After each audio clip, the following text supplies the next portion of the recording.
This is Kev Millar from the 2004 World Champion Boston Red Sox, and you're listening to Boston's Big Three podcast presented by Ride the Wave Media. All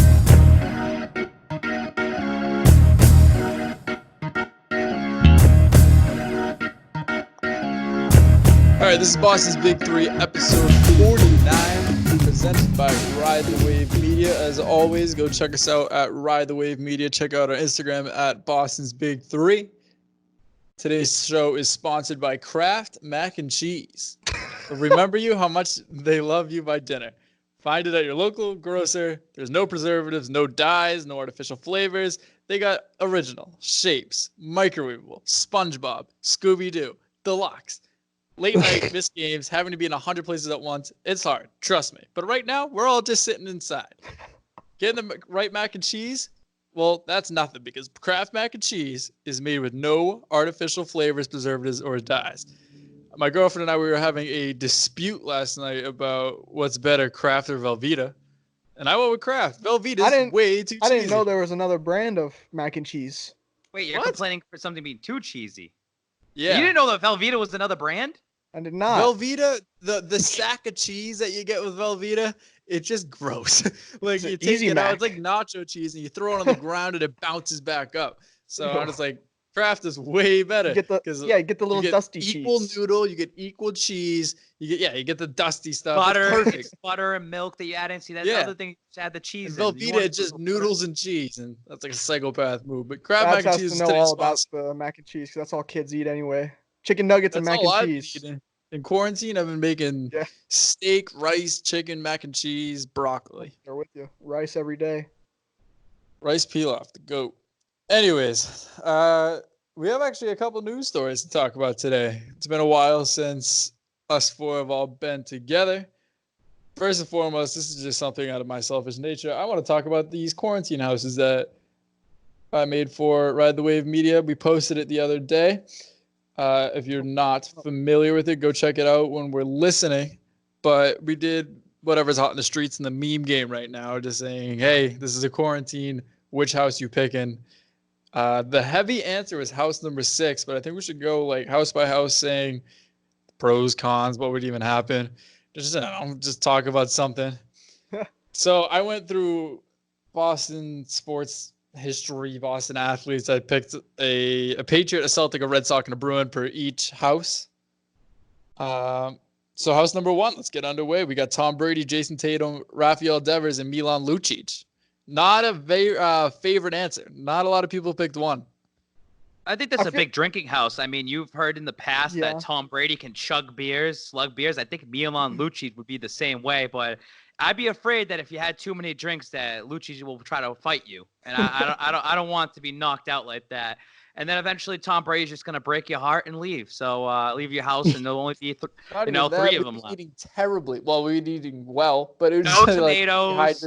Avocado. Yeah, no. I was about to say the number one reason why I didn't pick this house is because Brady put me on a diet. Like I'm just trying to eat some pizza roll or something. Like I just want to eat something good while I'm stuck with these kids. Brady would put Devers on a diet so quick. It doesn't speak English either. Yeah. You got Devers over in the corner eating a roll of cookie dough. Lucic is definitely the alpha in this house because Brady's a simp, as we saw today on the Howard Stern show. And Jason Tatum's going to be in all of Brady, so he'll just follow whatever he does. So whatever Lucic does, they'll just follow him. The age difference here. Tom Brady is old enough to be both father to Jason Tatum and Rafael Devers, if they were both his children. Yeah, so house 1, not a lot of people picked, but a lot of people said, "Oh, Brady's in that house. I have to go to it." Well, if you know Tom Brady, that would be so much. Oh, Tom Brady, I love you so much. I'm gonna buy your Bucks jersey because I want to support you. You've won so many. I'm named Brady because my parents had sex and I was born, and we named me Brady. I'm gonna follow you everywhere. I love you so much. That's usually how kids are born, if you didn't know that. Babs come out talking like that? Yeah, Babs has no idea how he's having twins. What do you mean? All right, house 2. We got Vince Wilfork, Larry Bird, Ted Williams, and Tim Thomas. Rest in peace. A lot of people said house 2 simply because Vince Wilfork can cook. However, there's a limited amount of food in these quarantine houses, and he's a large human. So whatever he cooked, it's taking a lot of Debatable, dude. This supermarkets are still open. Meat markets are still open. If you go to this house, you're eating good. You're eating good, a lot of money. These guys got money. These guys got all the money. You're all set. You're all set. Tim Thomas is known to eat, as well too. Also, he's a bigger guy. wild card. Tim Thomas just fell off the face of the map. Imagine his stories. Yeah. I'm picking this house just because Tim Thomas is like a political wild card and just like entertain me. Like he'll like watch the news and like just yell about it for like 4 hours. That'd be hilarious to watch. And you got two arguable goats in Boston sports history. Ted Williams, easily the best Red Sox player of all time. Larry Bird's a boring guy though. I don't know. I don't know if he is. I think he's just not like kind of like a Kawhi is a boring guy. He doesn't do a lot of media stuff. I think he's like just a mean person, but very funny at the same time. But if you're stuck with them, it'd be funny. I want to work on my. Yeah. I want to work on my 3 points. I'll chill with Larry Bird outside. A lot of things that you can do outside with these guys. Wolf Forks cooking. You're at the basketball court out in your backyard with Larry Bird shooting around. Maybe do a little street hockey with Tim Thomas. See if you can score one. You have a ghost with Ted Williams. Like you got a lot of stuff going on. Is it Ted Williams' head or is his full body? The ghost in the attic. Just his head. All right, so that was a kind of popular one. House number 3, which I saw almost nobody answer, was Edelman, Bill Russell, Nomar, and David Pasternak. I think this would be my house. I would take this house.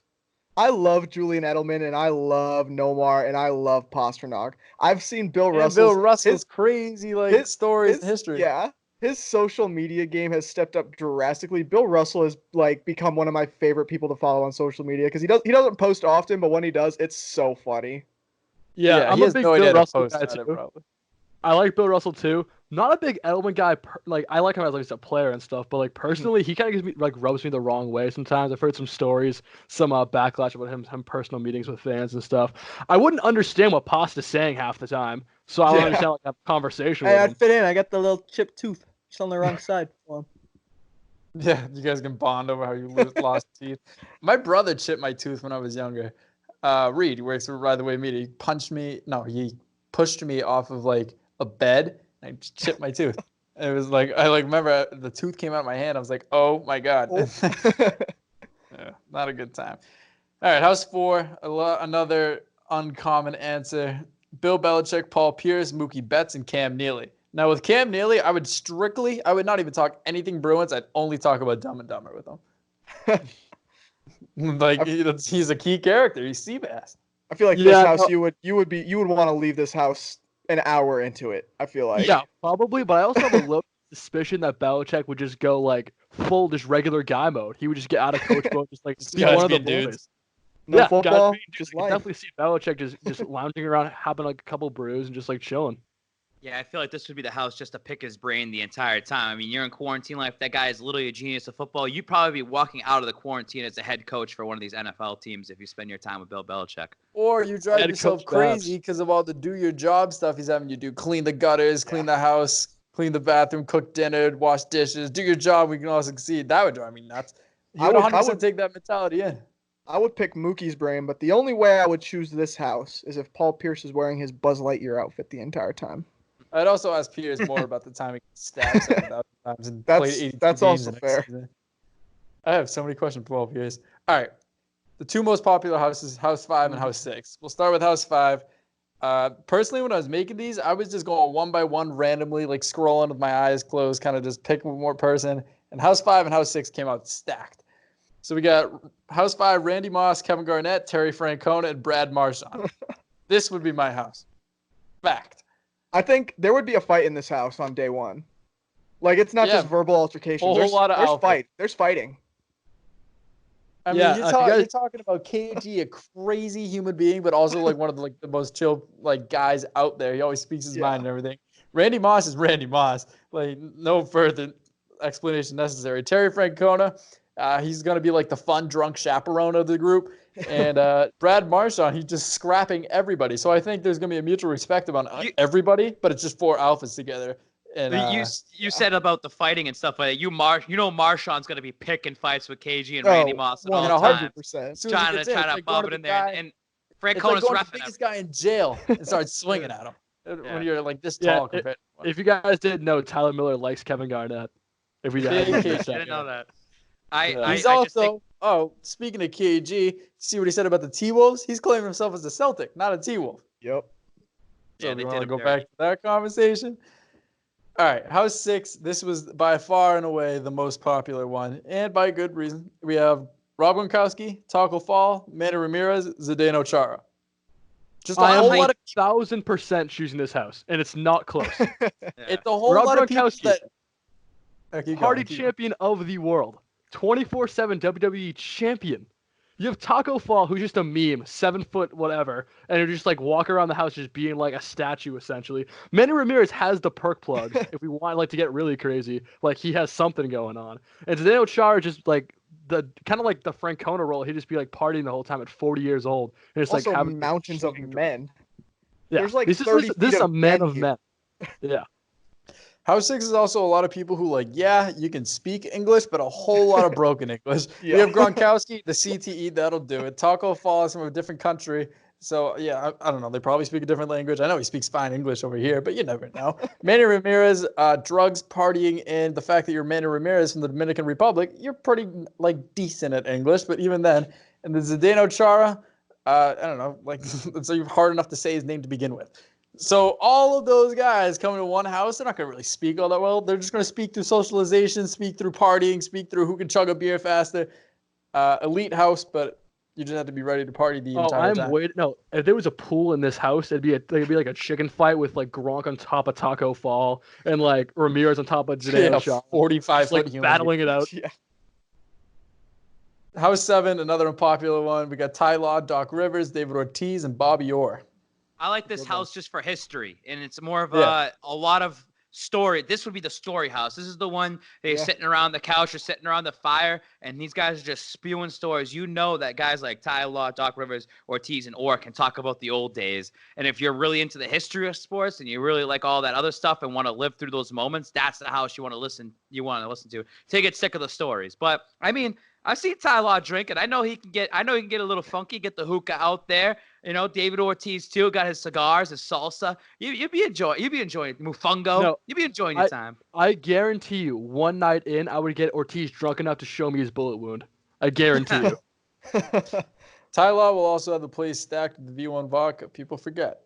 V1 vodka. Ty Law brings to the table is a whole endless supply. There's a lot of history there. Doc Rivers is the only one there still in sports. We got House 8, Robert Kraft, Jaylen Brown, Pedro Martinez, Patrice Bergeron. Almost nobody voted on this one. All right, Asian masseuse is coming in there. Little no, it's a social distancing, quarantining.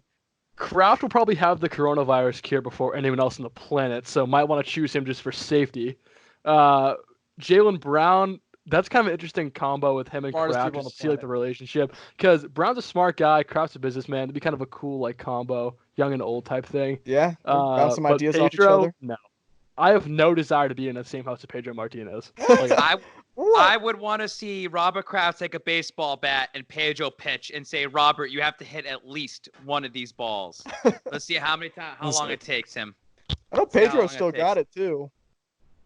He's done a lot. Tyler has abandoned the podcast. He has. So I'm gonna move this along. House 9 has to be the most boring house that you've ever seen. Adam Vinatieri, Danny Ainge, Jason Veritek, and Ray Bork. I just feel like you're up at a certain time of the day. Everyone eats their lunch quietly. You eat dinner at the same time. You're in bed by 9. That's just like that. White bread, milk. This is the BYU squad. This is the vanilla white guy house. And like it wouldn't be a bad thing. You'd probably get to bed by 8:30 every night. Take your vitamins. Probably like a drink every Actually no, because Danny doesn't even drink, right? He doesn't drink at all. And his wife would obviously be there because he's a Mormon, so like he has to like check everything by her anyway. So that'd be kind of a drag. I don't know about that. Jason Veritek's got the most personality of all four of these guys, and that's saying something. Yeah, I mean it's a lot of quiet leaders here. But Vinatieri, the GOAT kicker, Danny Ainge, unbelievable player and GM, and he's just a scrapper. Dealing Danny. Veritek, I'm just going to talk about the time he punched A-Rod. Yeah. And then, honestly, I have nothing with Ray Bork. Like, what's up, man? He used to skate. Bruin, Avalanche. Hey, Babs, I got a question. Adam Vinatieri, first bout Hall of Famer, yes or no? Yes. Yeah. Yes. Yes. Has to be. It's not. I'm fighting the entire committee. Yeah. Yeah. I think the better one is Steven Gostkowski. Does he deserve to be in the Hall of Fame? And I don't think so. Super Bowls does he have? 3? Yeah, but I think he'll eventually get in, but yeah. Pat's Hall of Fame, yeah, but NFL Hall of Fame, no, just because it's so hard. It's so hard for specialists to get in the first place. You have to actually be that much extraordinary player to be in the Hall of Fame as a specialist. Like you have a guy like Vinatieri, who's obviously I think undisputed the greatest of all time. So I think he gets in easy. But I think first ballot should be definitely on the docket for him. Final decision. I'm going with House 5. I'm going House 6. I don't even remember which one I took. I'm gonna go House 7 because you can only do so much partying in House 6, and then your liver can only take so much damage. Yeah. So I'd rather come out with a little knowledge and history. And I'm going House 3 with Edelman, Bill Russell, Nomar, and Pasternak. All right, Tom Brady's Bucs jerseys officially came out. He also hopped on the Howard Stern show. First of all, is it acceptable to get a Bucs Brady jersey in New England now? No, because if you get a Brady Bucs jersey, you're a Tom Brady fan. If you don't get one, you're a Patriots fan. Simple put. I mean, there's a complete difference right there. I mean, I've gotten LeBron James jerseys before. Like, I'm a LeBron James fan. I'm not like a Cavs fan. I'm not a Lakers fan or a Heat fan. I'm just a LeBron fan. But that just shows that you're not a Patriots fan. That's simple put. Wait, Jose, that logic does not follow. If you're so you're a Celtics fan, right? Yeah. And you bought a LeBron James Miami Heat jersey. Yeah. So you're a fan of LeBron James and the Celtics. Yeah, I'm a fan of LeBron. I respect LeBron. Yeah, so you can't respect Tom Brady? No, he's on the Bucs, dude. It's a different sport. So LeBron, it sounds like one of my buddies. It's a different sport. It sounds like one of my buddies' debates that he has ongoing with Mark Wahlberg. This guy I know doesn't like him because he's a LeBron fan and he lives in LA, but you know. But what happens if you just get a different player's jersey? Like if I went to go get a Mahomes jersey or something like that. Like I don't like the Chiefs, but I like Mahomes. But here's the difference: is like with Boston sports and Celtics, like the Patriots are my number one sport. You obviously know that. So like I'm sticking with Patriots, true and true. Basketball, I'm a little bit more loose. I'm like I've always admitted like Sox. I'm a casual fan. I root for the Sox, but I'll root for like individual players. Like don't get me wrong, LeBron is like on a whole different level than like. He's the GOAT, bro. Like on both sides of the ball. Like it's unbelievable what you see. Tom Brady, I just think that you following him you shouldn't get his jersey. Like if you're a Tom Brady fan, like that's one thing. If you're from New England, your ass is from New England itself. I don't think you should do it. I don't know. He left your team. I just think that the LeBron example proves why you're wrong because you're doing the same thing in the even NBA. The LeBron, just the whole Brady gave you everything. Brady gave you the Patriots. Like, yeah, everyone, you grow up rooting for the team in your hometown. No, Belichick and Robert Kraft gave us the Patriots. So Brady had nothing to do with it? He just happened to be there. Right place, right time. No, he had something to do with it. The argument's there for if Babs was from Cleveland and he was a LeBron fan still. That's what he's saying, basically. Okay, so yeah, actually, let's go for that then. If you were in Cleveland, so say you were, so Paul Pierce, how about that? Would you get a Paul Pierce Wizards jersey when you left?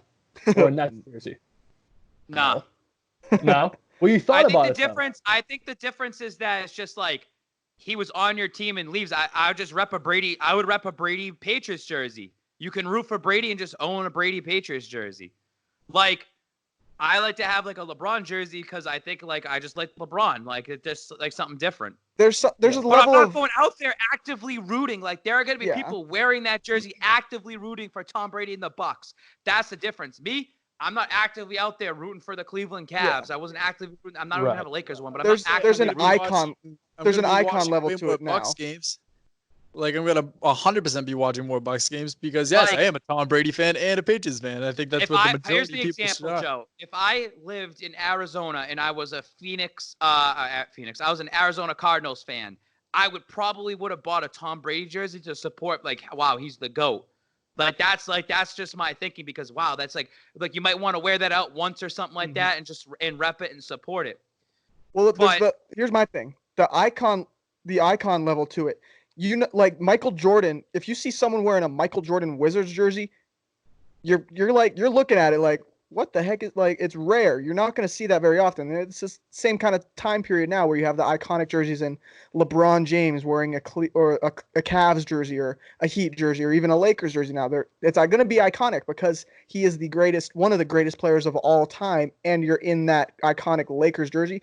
And now you have Tom Brady and that TB12. Flying Elvis jersey, if you will, is going to be one of those iconic jerseys. Him in the Bucks jersey is the same. I would argue it as the same level as Michael Jordan in Washington. It's just not. It's going to fade out. Like once he retires, the jersey you're going to think of Tom Brady, and for the rest of time is the Navy one. Here's another example to kind of go on my side in my crazy thinking. Derek Jeter, dude, amazing player. Yeah. I get what he's done to the game. I would never buy his jersey because it's a Yankees jersey. I would never buy a LeBron James. Go ahead. Go. That's different. It's the Yankees. You're from Boston. Why would you ever get a Yankees jersey? You didn't let me finish. I would never I would never buy a LeBron James jersey for the Lakers because that's the Lakers. That's Boston, LA. I wouldn't do something like Bucks that. And the that's what I wanted to Boston hear. And what? The Bucks and Patriots have no rivalry. What's the rivalry with Tampa Bay?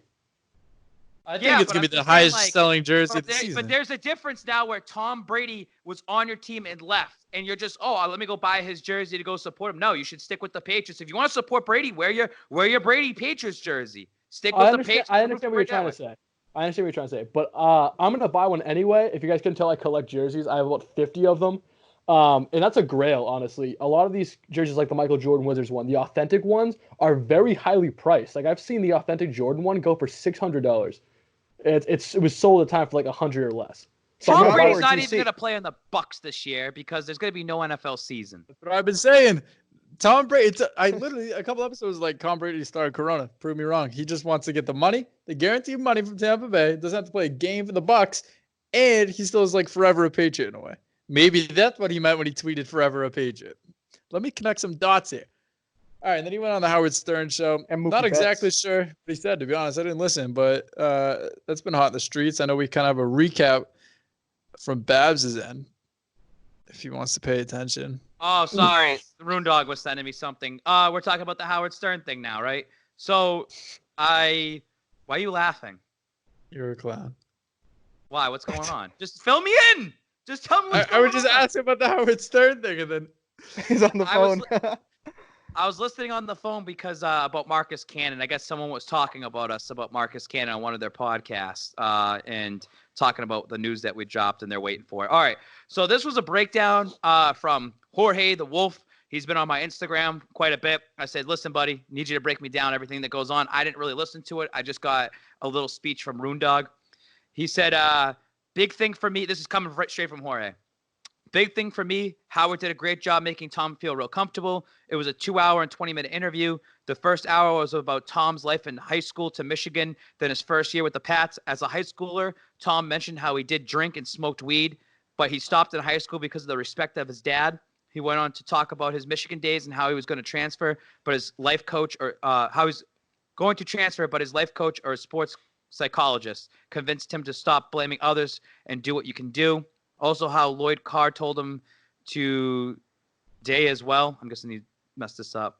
Big one that made me open my eyes is on how he was a Bills guy and how he and Bill started at the Pats together. He completely respects Bill, tells it's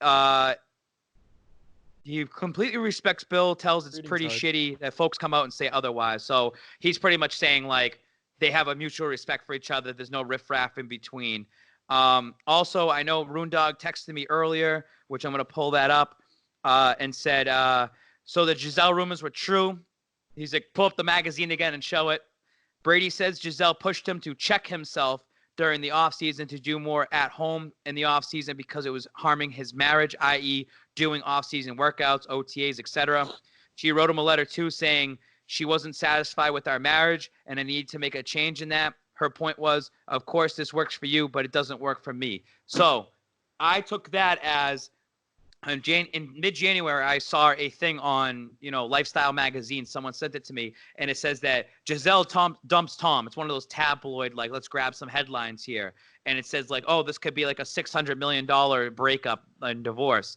And I posted it just because it was a rumor. I post whatever, dude. Pisses you off, I don't give a shit. So then going back on that, it seems like there was some legitimacy, some validity on that, because now Brady's even saying that Giselle was getting pissed off. I mean, Brady's still at 42 years old. He had a quote. I just saw it before we got on here. Does a musician stop at 42 years old? Does a painter stop at 42 years old? He's still a football player. He still has it. He does have it. Anybody out there that thinks that I'm shitting all over Tom Brady and thinks that, oh, you want to talk shit, and he still has it. Tom Brady still is the guy out there. I 100% agree with that. The fact is, on this case, is that Gisele's getting sick and tired of Belichick. She's getting sick and tired of the Patriots. Belichick wants everything out of you. Belichick treats 42-year-old Tom Brady as a 21-year-old Tom Brady, like he's new into the league. That's what makes Belichick who he is and what makes the Patriots organization so great. He expects everything out of you. He does not want people skipping OTAs. He does not want people holding out on certain things. If you start doing that, he cuts you. Brady's been the only exception they've been trying to work around with. The way I see this is that Gisele said, it's either New England football or you go somewhere else. You go and take a backseat, literally going to Florida to go to retire. That's what he's pretty much doing in the world of football. It seems like this is, hey, we'll move the kids to Florida, but guess what? You're taking a backseat when in Tampa. You're not doing OTAs. You got to spend more time with our family. You got to have more life in theirs. And that could affect his play coming up this season if there is a season. That could really affect his play, that he's not spending the extra time with these players that he should be so he can learn their system, learn their weaknesses, and learn their strengths. That kind of comes to a big thing. Brady still wants to play and show he has it, but I think that Gisele's going to ultimately get to him, which I made, and Kev said this earlier, Killer Kev, and he said, I want to just let you know that was a great analogy. Yoko Ono and Gisele. For those young kids out there who don't know who Yoko Ono is, why you put your hands up there? Yoko Ono. Yeah, thank you. All right. Because you put those hands up like that. Yoko Ono rumored to break up the Beatles back in the 60s. And that's like the really hot topic. This is kind of like Gisele breaking up the New England Patriots. Tom, you don't spend enough time with the team. Tom, you go to OTAs too much. You spend too much over here. You need to spend with our team at home. You need to be here more often. You're 42 years old. Let the football dream go like it's over for you. But it's just not. Like Tom Brady's still at the top of his level in a certain way for his age. She broke up the New England Patriots.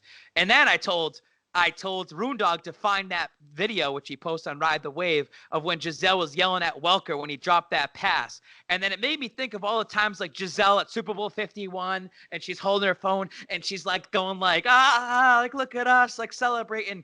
I bet it's kind of like, you know how we make fun of Pat Mahomes' girlfriend and just seeing like she's just like stupid. That's kind of like Gisele in this way. She probably is cheering because she thinks her life's back. She's like, oh, Tom's finally staying home. He won another Super Bowl. We can pack up the bags and ride off into the sunset. He's like, nah, by the come August, I'm out of here. I think that's just very eye-opening, and I need to actually listen to it. This is just quotes that I'm reading, and I got to give this a listen because I want to know more about that. But listen, I'm poking fun at the Gisele Yoko Ono thing. That's Tom Brady slander. You cannot do that. That is so wrong. Fucking lighten up for once in a while. Seriously. How serious does the situation have to be to send a letter? Like, there's texting, emailing, calling, FaceTiming, talking face to face. You should resort to the 1863 way of sending mail. Very old-fashioned. No, you know what she did? You want to know why she did it that way? She wants to be like the woke person. Like, oh my God, she wrote a letter to her husband. It's going to be like a new trend. I guarantee that's why she did it. I respect it too. She's a clout chaser, but it was revealed today on the Howard Stern show that Gisele absolutely wears the pants in that relationship. And it just came out. The Yoko Ono thing's a perfect analogy. I don't understand how people didn't understand. Because they're 12-year-olds. They don't get that. They're too young. They don't know what the Beatles are. I know what the Beatles were when I was like 6. I don't understand, but whatever. Yeah, 100%. She wears the pants. He wears a skirt. That's it.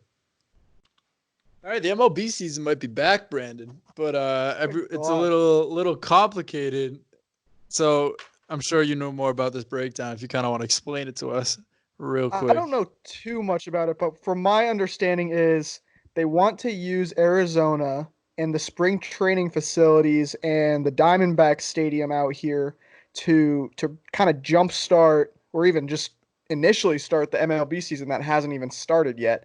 That was about 2 weeks away from starting when the Corona cancellation started going down. But the teams that would come out here, I've heard that the players are all on board with it as long as they know it's safe. But that would be a really big commitment because they would be playing a 162 game schedule still, and basically half the time, and the games would only be 7 innings long, and Double headers mostly. And they would have 2-a-day double headers, which would be absolutely brutal with nobody in the stands even. I also read the report that they wouldn't be using the dugouts per se. They would actually be using the entire stadium, and that there wouldn't be fans in there, and you would have all the players just kind of sitting in the stands, which would be a really interesting sight while they waited for their half of the inning to roll around. I think it's a unique idea. I think it could work. I don't think it will see the light of day. I think they also have an electronic strike zone. I think it was scheduled for the 1st of May. I think it's not happening. I don't see it happening. There's a lot of complicated details, and for a sport to go so far away from its original rules, I can't see it happening. Plus, what happens if you hit the ball, tag someone out, running a first? You're within 6 feet of people. You can't stay 6 feet apart the whole time. I give the MLB a credit to they got to come up with all these different funky ways. It's the NBA, like saying they're going to go down to the Bahamas and go play over there. It's like UFC and Dana White saying, oh, like, let's go buy an island and fucking go have our fights over there. MLB is trying their best to salvage a season. They just need to say it's done. It's over with. It's just trying to give up hope for people. Yeah, I'm telling everybody, there's going to be – summer's canceled. You're not going to have a summer. Well, I'm going to dispute that. The 18th is when it's supposed to peak. That's the projected peak. It looks like it's going to happen, too. 33% increase from last week. Babs, yeah, you work at the hospital. We get it. But I'm just trying to say what I have the information, what I have, okay? So if it peaks on April 18th, that means it's a 2-week peak, presumably, and then it goes down by June 1st, where they can start relaxing social distancing. That's still a summer. No, you're not packing 70,000 people into a stadium, but you're still like going to be able to go to the beach and shit. I'm not going to believe anything till it happens, because one day everything's going to go away. Like I don't think anything changes till there's a vaccine or any medical. Once everybody's sitting inside now, because all the numbers are supposed to peak because everyone's test results are coming back. Everyone's getting tested. It's not because, it is because obviously more people are getting sick, but way more results are coming back. That's why when the NBA players got tested immediately, they were like, oh, nobody on the Celtics is sick. Good news. And a week later, the Marcus Smart news comes out because that's when they get the test back at that time. Also, say June 1st does come around and everything's on the decline. They're not going to say, oh, we're so close. Everybody run back outside. All these, start going to the beaches, start going to games, start going to amusement parks. It could be that second wave that Babs was talking about. The only thing that I want is just to be able to go back to school in August. I'm fine with hitting pause on everything until August. I don't think it's going to happen. I think we're going to have another semester online. But I don't know. Here's the hospital take on this in the society. Stafford, you're right, okay? Peaks in April, June 1st, everything's A-okay. When people start hearing that, they are going to start bum rushing outside and going out there, and then that's when 2.0 comes, because eventually the cases are just going to go back up. This is what I'm worried about and what we're worried about in the hospital front. Our hospital is fucking packed right now with COVID patients. All COVID. 17 floors full of COVID patients, and it's still growing. They're turning all these different floors into ICUs. Here's my issue, is that one good thing is our hospital is, in a way, we're not getting the drunks. We're not getting all this other stuff. Our ER is the last resort in the hospital to store COVID patients, because what happens is they roll in, they get taken care of, get shipped to a floor, get taken care of. You don't just magically COVID leaves you. Some of these patients stay there for weeks. So what's going to happen when society opens back up June 1st, let's say, and then our hospitals are still backlogged with patients that are still getting treated for COVID, and then people start getting into car accidents, shootings, stab wounds, drunken fights. These people start coming to our hospitals. We're already packed as is. So that's why I'm saying they might have to wait even longer and prolong this so we can start catching back up in the medical side of things. That's just my opinion and what I think is going to happen. I legitimately do not think that the world's going to be back to normal until a year. Because you said, there's going to be waves and everything. Maybe you can start going outside more. Maybe you can start hanging out with people more. That's going back to normalcy. But going back to what we were, Christmas time, when the world was just normal, and who knew a couple months later that this would happen? I think a year of just precaution, because nobody wants to be the person who messed it up for everybody. Or Trump, for example, doesn't want to be the idiot that said, oh, go outside right now, and then backlash is on him. But I give credit to the MLB and these different things that are trying to You know, like Dana White, like that's a business move, and if it works and he gets his own island and he screens everybody, that's money to be made. One person gets COVID, that's going to ruin your business because it's going to look so bad. Exactly. And everyone's going to be a backlash. And the thing that people don't get is they're not just testing the athletes, they're not testing the fighters or whatever. You test the training staff, you test the coaches, you test the assistant coaches, you test the spectators that are there that are not fans, but like, they're just involved with the team. Like every single person, every single game is going to have to be tested every single time. Just to finish the baseball thought, the problem with it is if you were to theoretically start a season and then one player finds out that they have the corona, you got to shut the entire thing down again, and that's millions of dollars you're likely losing. Why It's can't not they do worth something? trying to fit it in. Why can't I know NBA said horse and they were thinking about doing some stupid. horse thing. I know, but it's just. I think it's trying. official. No, That's actually happening. I know they're trying, but horse is just boring to watch. What about the MLB? What about the MLB doing like a skills competition for the summer and like home run derbies? They did have a talk about doing a home run derby potentially. I think that's the more likely like candidate for, instead of playing an actual season, get your top players, get the players that you're trying to market, like get your Mike Trouts or Mookie Betts out to Arizona into one of these ballparks, one of these spring training facilities, have no one there, and just let them rip some dingers. Start getting these steroid cycles in too. Yeah. You're not going to get tested for a while. Like Exactly. if you get a cycle in and they try to test you, like, sorry, I have symptoms. I don't want to get tested. I'm like, I don't want to go to put your life in danger. They're gonna be like, all right, whatever. What are you gonna say? We're supposed to self-quarantine. We're all like social distancing. We're all being by ourselves. If I was an MLB player, I would be ripping cycles right now. All right, but not much else we can say about the UFC other than the fact that they're going to an island and Dana White is living out the I just want to buy an island for fighting dream. That's the biggest baller move of all time. Yeah, big Dana White. Ultimate flex. All time flex. When you look up flex in the future, this is like the story about Dana White buying an island is gonna be there. Dana White did it his own way. UFC used to be nothing, and now I could argue it's one of the four major sports kicking out hockey. I think more people care about the UFC in America than hockey. Yeah, like, no one's talking about. He's copying Ronaldo. Ronaldo did this like a month ago. He just bought an island and took his entire family there. He's like, we're gonna stay here till everything's done. So he's just copying Ronaldo, but on a much bigger scale. Obviously, he's running a company. Yeah, I mean, imagine having them. Where is this island? Like, he just said an island. How much undiscovered land out there do you think there really is? Like, when you flip over a globe, you see nothing but blue for the Pacific Ocean. There's got to be some spots. There's little spots in there. Yeah, totally. Yeah, you ever seen? Could you just claim that as your own? You guys spoke at the same time. Could you just claim that as your own? Like, is that possible? Probably. Could you just find an island? Is it like buying a star? Yeah. I don't know. That'd be kind of sick. You just like put your own flag down. Like, yeah, this is mine now. There's an episode of Family Guy like that. But I was gonna say, you ever seen Cloudy with the Chance of Meatballs, the animated movie that came out a few years ago, when they show exactly where the island is, and it's like you gotta get really close to a map where it says Atlantic Ocean. It's right by the one of the letters on the map, and that's why you can't see the island. Hiding? What are globe makers hiding? Exactly. Conspiracy theory. What's wrong with it? We're on to big globe. All right. Speaking of fighting, WrestleMania happened this weekend. I caught a couple of the matches, like here and there. I just had it on in the background. Obviously, without fans, did any of you watch any days of WrestleMania? I'm not gonna lie. I've heard about WrestleMania, and I do not give a single care in the world. I do not give a lick of my attention to WrestleMania. I do 100% do not care about it whatsoever. For the record.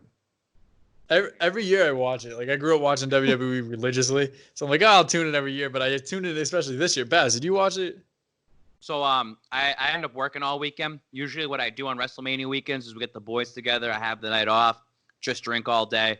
I think the best thing they said was this should start being 2 days. They won't do that because they like to be in the stadiums and everything. But it works out because you spread out the matches and everything.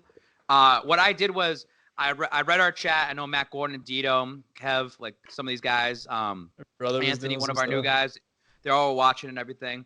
I did watch. I watched it at work each night. The Taker and AJ Styles match. That was cool. That was like a movie. And the Cena and Bray Wyatt were both like movies. I like the actually, it was funny because Matt Hardy was the first one to really do that back in TNA, and he brought it over to WWE. So it was like a cinematic like match. I mean, that's what wrestling is. It's predetermined. It's entertainment. It's like movies. And actually, someone made a good point saying this could prolong Undertaker's career for another 10 years because he could just do these somewhat movies and people will still tune into some shit like that. They said if this was actually WrestleMania and AJ Styles and Undertaker had a real match in Tampa Bay, it probably wouldn't have been good at all because Undertaker's up there in that age. I don't know who said this. I don't know who said this. It was someone in our chat, one of the new guys. The WWE's going away. I'm like, if you don't know Vince McMahon, he has that Raw being like the longest episodic show for the past several decades. Vince McMahon's not fumbling that bag. I think the WWE is still going to go on, whether it's pay-per-views or not, or just like big matches on Raw. There'll be something WWE once a week, and I think it'll be Raw simply because of the streak going. Yeah. I think that they have a TV contract and they still have to fulfill those needs. What they've been doing is they've been showing old clips like old WrestleManias, or they've been just showing like old pay-per-views or whatever they can do to fill in some of that time. But because it's good because you probably have an audience that's like, oh, I haven't watched wrestling in years. Let me keep up with it. They had a Cena Bray Wyatt had the same thing. It was kind of like Cena's entire career.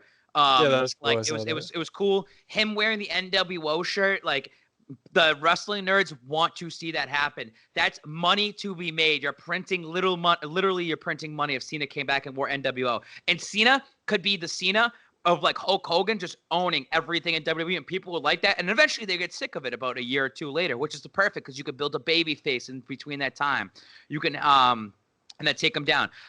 What WWE is going to should do is more of those cinematic matches and they can do those on their own time in their own quarantine life and then use those for Raw and SmackDown. I think this is a perfect opportunity to do interviews. I think that Drew McIntyre shouldn't have won the WWE title because it's not that feel-good moment to win in an empty arena. It kind of sucks. Yeah, I would just give it back to Brock. I would have just let Brock run with it and just have Drew have his moment at the next big pay-per-view that they actually have people inside there so he can have that big moment. So, but we'll see. I'm interested to see what WWE. I don't really watch them much. It's just a weird environment. Yeah, I rarely watch it now.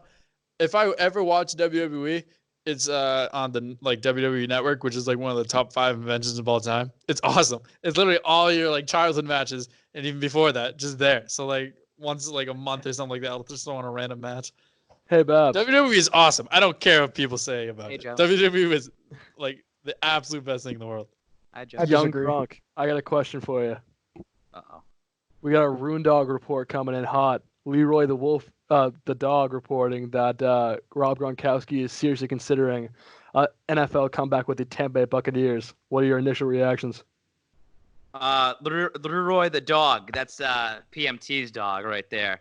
Yeah. I mean, it's funny because I think the last one we were like, no, that's dead. It's over with. Wow. If he comes back and it goes to Tampa Bay, that'd be awesome. That'd be so funny. Okay.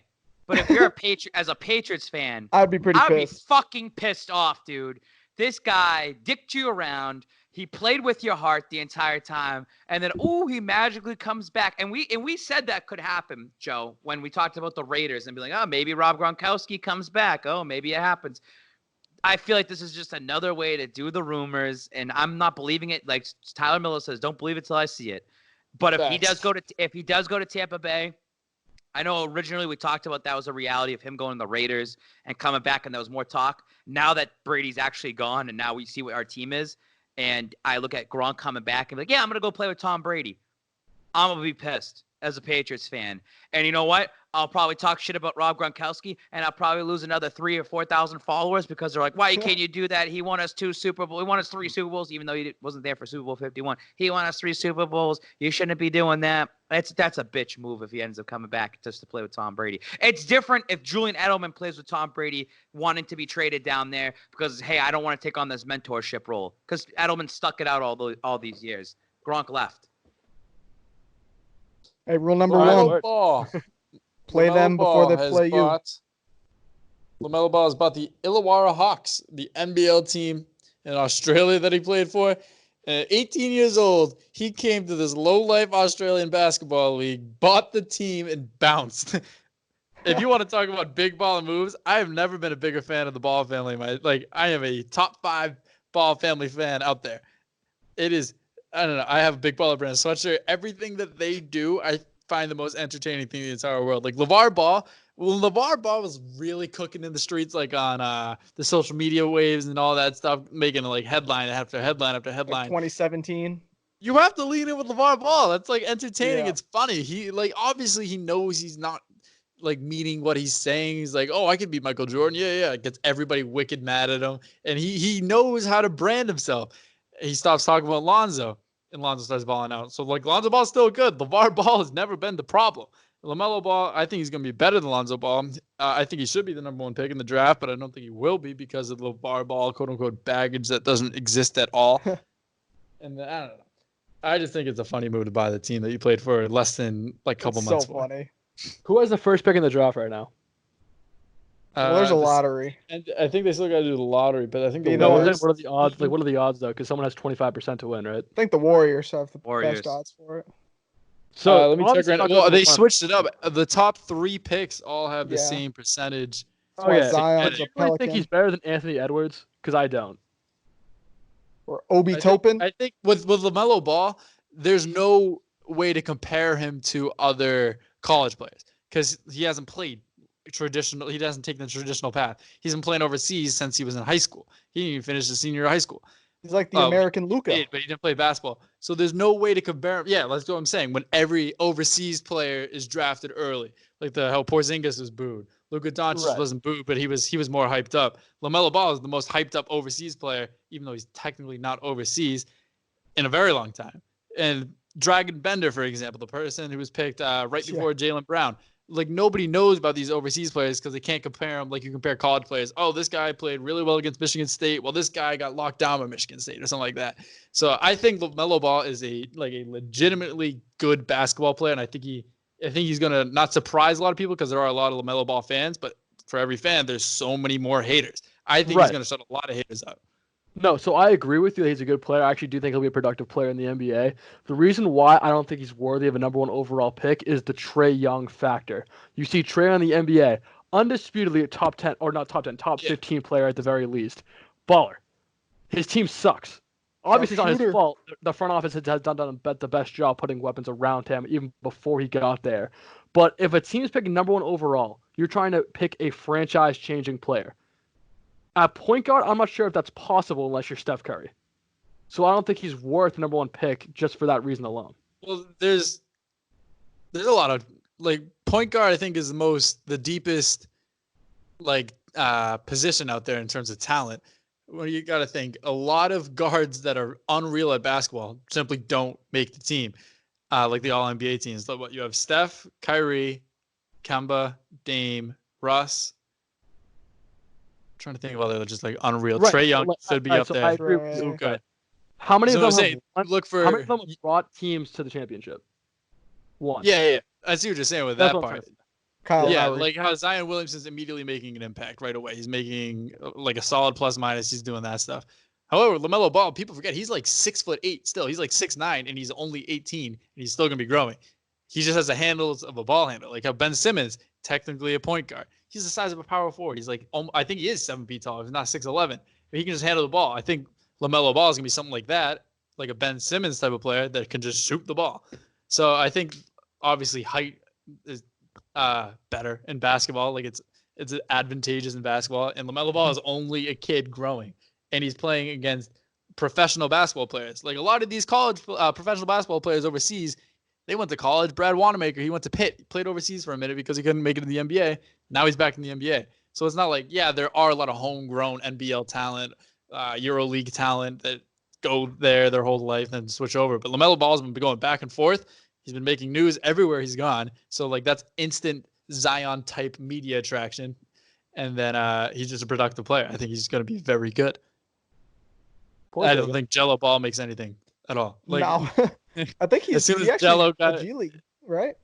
Yeah, then the G League got canceled. So he got his one chance. The whole world shut down. I don't know. Big fan of the Ball family. That's all I got on that subject, unless anyone wants to add anything else. That's it. I'm not a big fan of them, but it is pretty entertaining. All right, here we go. We're gonna go into some DMs and then we'll wrap up the show. I think we got a good amount of questions from the last time I checked. All right, we got we actually do have a lot of questions. First one, Patriots build. Can Tom Brady, even if he played badly, get butts and seats in Tampa Bay? I think everyone's gonna go to Tampa Bay Buccaneers game simply because Tom Brady. Why is this a question? Yeah. Like, why is it even a question? It's Tom Brady. Of course, you're gonna get a lot of New England fans flying down there to watch him play in a Bucs uni. Yeah, Killer Kev for one. Yeah. Masters Lane. I asked us to send his 4-month-old a jersey. She's gonna know the legend of the TB12. Buy your own kid a jersey. I have like $20. I'm not gonna spend a jersey that I'm not gonna wear and a 4-month-old's not gonna wear. Bad question. Will the new Aaron L17? Will the new Pats unis be fire or trash? I think it's just the color rush, right? Just color rush becomes the main uniform. There's going to be an alternate as well too. We just don't know what the alternate's going to look like. I don't know if it's red or royal blue or even both. But the color rush is going to be the home jersey, and it seems like the all white's going to be their aways. I think they're going to announce that on the next week on the 14th. So what did the Falcons just announce their jerseys today? Well, so actually, the Falcons were supposed to drop them later, but they got leaked, and they just said, "Fuck it!" Like they're just gonna drop them now. The Patriots. That was one of the questions. One of the questions. So we just got to get a hacker. Jerseys. I wasn't a fan. The numbers are a little bit too big. They're a little too pointy. I like the original. Like the original. The ATL is too big. The ATL is really big. I don't like that. Really the gradient. This is more a personal taste. I don't love the gradient on a jersey. I just like the plain pattern they had before. I honestly thought that jerseys were perfect beforehand. That's what I thought too. Scheme a lot. Those black jerseys with the white numbers and the red outlines are the best jerseys in football. Yeah, and then they just got rid of them. I agree with the normal lettering, with the normal. Not these new ones. These new ones aren't good. They should have just introduced the throwbacks. They look like the Hawks ATL jerseys. Do you think that cities with sports teams that all play together, they should all have the same colorway, kind of like how Pittsburgh has the Pirates, Penguins, and the Steelers? I love that. But look at Boston. You have the Red Sox, Celtics, Bruins. That's all. But I think every city should have your just the same colorway, same type of uniform, just because it'd be pride for the city. I think that would be cool, but it'd be unique. Yeah, could be Pittsburgh is the only one who does it. Who else? I think it's just Pittsburgh. All right, Babs. I got a football question for you. Out of the new alternate, because they're as far as we know, the helmet's not going to be a drastic change. So we're not going back to the Pat Patriot logo as we know now. That's stupid. I don't know why anybody wants to go back to that logo. No, I'm not just saying that. No, I'm just saying. Right. So we're sticking with the Elvis, and it's going to be just a modified helmet. What do you think the chances are that they actually launch a 90s, maybe a modernized version of the 90s jerseys, the Royal Blues? Of the actual Royal Blues, I think there's a good chance, dude. I just try to go back on last May, when we were told about how they were putting in for the Royal Blues and the red jerseys, and now they put in for both of them, and it kind of makes sense because it takes 1 year for that to go through to the NFL and everything has to be approved. I just felt like this, Stafford, if their color rush is going to be home and say it's an all white away, they can have as many alternates as they want. They can have 2 alternates, just that according to the NFL rules, they can only wear it 3 times in the season. So they could do 1 game, they wear just the Royal Blues and that's it. And then they could do 2 games with the red. You get what I'm saying? Yeah. Plus, with the helmet change coming, in the terms of teams are now could wear another helmet in 2021, which they would have the old Pats the Patriots logo. It makes sense to try to bring back those alternates and update them a little bit, so that way in some of those games they could wear some of those older helmets, the white helmet. I think they should go with the white helmet no matter what this year, and they should dump the silver, because even the old Pats the Patriots logos, they could wear them on their color rush jerseys next year if they decide to in 2021, if they want to go back to those helmets. So follow up, I want to propose this change. The NFL should abolish the helmet rule and should also abolish the 3 alternate jersey rule. And the NFL should adopt the NBA style of making just a shit ton of different jerseys. And it would make a ton more money. The NBA is killing the jersey game right now. And I think with Nike, when did they take over NFL? 2012? 2012 or 13, sounds right. So I think that what they've been doing is, I think Nike's been pushing for that as well, but NFL is staying put. I can understand the helmet thing because of the concussion, and they wanted to try to study helmets and all that. that's starting to get pushed a little bit back. And I think the NFL has been slowly trying to open the door up. And I think we will end up like Christmas jerseys would be fire. Like they should have that for the NFL. Cool. For Christmas jerseys, I think Thanksgiving would be more. I think for like any sport, specifically the NBA, Yeah. because they play on Christmas, they should just make ugly sweater jerseys. That would be like cool. And they should have like a Thanksgiving themed and a Halloween themed jersey. Like that's 3 like major American holidays in a way that you could end up having for jerseys. Then an opening day jersey as well too. For the Patriots one, St. Patrick's Day version, like the Sox have, would be an absolute slam dunk. That'd be cool. Because they already have the red and the colorway. All you do is just replace. And then you could wear it to with Celtics games. Yeah, exactly. That would be a home run too. So yeah, they'd make a ton of money like off that. It's too bad they didn't have the '90s jerseys last year with Brady because they would have made millions of dollars. I mean, they could still sell that. Like they can still sell Brady jerseys. They're still always going to sell Brady's jerseys. Yeah. But I think that eventually I think what they'll do is I think they should go with the white helmet this year because I think white matches well with other jerseys that they can make.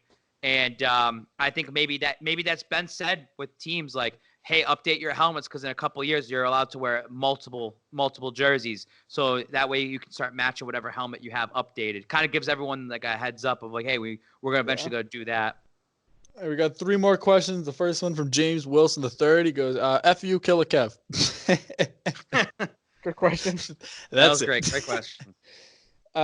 Miguel Garcia, 2067 or 267. What were your first thought? No, wrong one. EKOT413. Trade Sony for a second or even a first and take that money and pay James White instead. Thoughts? No. You're not getting a first or second for Sony, Michelle. Yeah, I don't know what you spoke. I want some. Running backs don't carry value. I don't think people realize they don't carry any value whatsoever. Yeah, it's like buying a brand new car. It depreciates the second you drive it off the lot. That's what happens with the running back. If you trade Sony Michel, that's like buying like a used 2003 Civic. That's essentially what you're getting for like a second round draft pick. Give you a break. Well, you said running backs don't carry value. Just see the example that Todd Gurley was. The Rams couldn't find a trade partner for Todd Gurley, who was like one of the NFL's premier running backs. The same thing's going to happen with knee arthritis, so that's a fair point too. Well, the same thing happens with all these running backs. When was the last time a running back went for a second round pick? It's like having a PS3 instead of a PS4. To be fair, Ricky Williams went for an entire draft. The rights to draft were traded for a first, a second, a third, a fourth, a fifth, and a sixth. Running backs are the PlayStation 3s of the world right now because everyone had them when they were kids. Everyone had the PS3 or the PS2 or something like that, the older gaming system, and then that was what worked. That was just the successful way to do it. That you're gonna want to succeed. You're gonna get a PS3, play with your friends, and all that stuff, and then I can go on. And then the PS4 comes out, which is the wide receiver, and more people start buying the PS4, and more people start adapting to the new landscape of video games. And then the people who are left behind with PS3s, they're not experiencing the same thing, such as for running backs, winning football games. So it's just the evolution of time is wide receivers league. That's all the questions that we got. A lot of them are the same thing that we already talked about, such as like, can we buy a Bucs jersey? What were your thoughts when Brady left? If you want to get those questions answered, just listen to the show a couple episodes ago. But anything else before we wrap it up? Stay safe, stay healthy. I'm we'll do final thoughts then. I'm off this weekend. I'm on like, I think I'm working 13 shifts in 11 days or something like that. So I can't wait to get absolutely obliterated on Saturday. Bud lattes will be flowing. Can't wait to have a day off. Where? Just in your house? Gonna get sanitized. No, I'm just gonna do it. It's gonna be nice out on Saturday. I'll be in the backyard, maybe do some yard work, mow the lawn. Got a couple outdoor games, play. Practice being a dad. Practice being a dad. Run around the yard a little bit with my hands down, like I'm trying to chase like a little baby. So try to diaper one of the squirrels in your yard, something like that. Yeah, try to practice some diapers. Get my reps up. Yeah. All right, Stafford, any final thoughts? No. Stay safe. Brandon. Binge Boston's Big Three. We have almost 50 episodes available on Spotify and Apple. Next episode. My final thought is I'm the single greatest popcorn throw in the air catch with my mouth person in the entire world. There's a video that's going hot in the streets on my Snapchat. 5 in a row. I mean, there's not a lot of people who could do that. I will challenge anybody. Nice forehead. On Instagram Live on You're Ride like the Wave Peyton Media. Manning right now. Yeah. You're worse than Portnoy. Like Roondog. I looked up like, what do you mean nice for it? Thanks. But anyways, if you want to face me in the streets on a popcorn in your mouth, throw it up in the air, catch it challenge. That's not hard. It sticks to your tongue. All right, then let's go on Instagram Live Just tomorrow so- morning. I'll go for Ride the Wave. You go for Boss's Big Three. We're having a challenge. Football stick to your glove too. You know, you got to do what you got to do. it's Use easy. it to your advantage. All right, I'll see you on the IG Live streets then. Competition coming. And eat some Kraft macaroni and cheese. But this has been Boston's Big Three, episode 49, presented by Ride the Wave Media. We will catch you eventually. Brandon's lighting his house on fire, and maybe we won't see Brandon.